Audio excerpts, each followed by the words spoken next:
شروع اللہ کا نام لے کر جو بڑا مہربان نہایت رحم والا ہے۔ اے پیغمبر صلی اللہ علیہ وآلہ وسلم،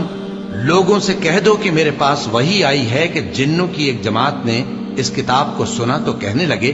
کہ ہم نے ایک عجیب قرآن سنا جو بھلائی کا رستہ بتاتا ہے، سو ہم اس پر ایمان لے آئے اور ہم اپنے پروردگار کے ساتھ کسی کو شریک نہیں بنائیں گے، اور یہ کہ ہمارے پروردگار کی شان بہت بلند ہے، وہ نہ بیوی رکھتا ہے نہ اولاد، اور یہ کہ ہم میں سے کوئی بے وقوف اللہ کے بارے میں جھوٹ گھڑتا ہے، اور ہمارا یہ خیال تھا کہ انسان اور جن اللہ کی نسبت جھوٹ نہیں بولیں گے، اور یہ کہ بعض بنی آدم بعض جنات کی پناہ لیا کرتے تھے تو اس سے ان کی سرکشی اور بڑھ گئی تھی، اور یہ کہ ان کا بھی یہی اعتقاد تھا جس طرح تمہارا تھا کہ اللہ کسی کو نہیں زندہ کرے گا، اور یہ کہ ہم نے آسمان کو ٹٹولا تو اس کو مضبوط چوکیداروں اور انگاروں سے بھرا ہوا پایا، اور یہ کہ پہلے ہم وہاں بہت سے مقامات پر فرشتوں کی باتیں سننے کے لیے بیٹھا کرتے تھے، اب کوئی سننا چاہے تو اپنے لیے انگارہ تیار پاتا ہے، اور یہ کہ ہمیں معلوم نہیں کہ اس سے اہل زمین کے ساتھ برائی مقصود ہے یا ان کے پروردگار نے ان کی بھلائی کا ارادہ فرمایا ہے، اور یہ کہ ہم میں بعض نیک ہیں اور بعض دوسری طرح کے، ہمارے کئی طرح کے مذہب ہیں، اور یہ کہ ہم نے سمجھ لیا ہے کہ ہم زمین میں خواہ کہیں ہوں اللہ کو ہرا نہیں سکتے اور نہ بھاگ کر اس کو تھکا سکتے ہیں، اور جب ہم نے ہدایت کی کتاب سنی اس پر ایمان لے آئے، سو جو شخص اپنے پروردگار پر ایمان لاتا ہے تو اس کو نہ نقصان کا خوف ہے نہ کسی طرح کے ظلم کا، اور یہ کہ ہم میں بعض فرما بردار ہیں اور بعض نافرمان ہیں، تو جو فرما بردار ہوئے وہ سیدھے رستے پر چلے اور جو نافرمان ہوئے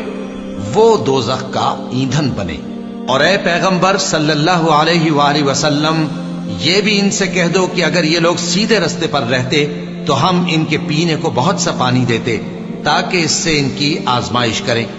اور جو شخص اپنے پروردگار کی یاد سے منہ پھیرے گا وہ اس کو سخت عذاب میں داخل کرے گا، اور یہ کہ مسجدیں خاص اللہ کی ہیں تو اللہ کے ساتھ کسی اور کی عبادت نہ کرو، اور جب اللہ کے بندے یعنی یہ پیغمبر صلی اللہ علیہ وآلہ وسلم اس کی عبادت کو کھڑے ہوئے تو کافر ان کے گرد ہجوم کر لینے کو تھے۔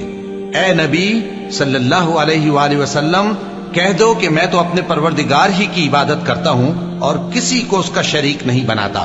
یہ بھی کہہ دو کہ میں تمہارے لیے نہ کسی نقصان کا اور نہ نفع کا کچھ اختیار رکھتا ہوں، یہ بھی کہہ دو کہ اللہ کے عذاب سے مجھے کوئی پناہ نہیں دے سکتا اور میں اس کے سوا کوئی جائے پناہ نہیں پاؤں گا، ہاں اللہ کی طرف سے احکام کا اور اس کے پیغاموں کا پہنچا دینا ہی میرے ذمہ ہے، اور جو شخص اللہ اور اس کے پیغمبر کی نافرمانی کرے گا تو ایسوں کے لیے جہنم کی آگ ہے،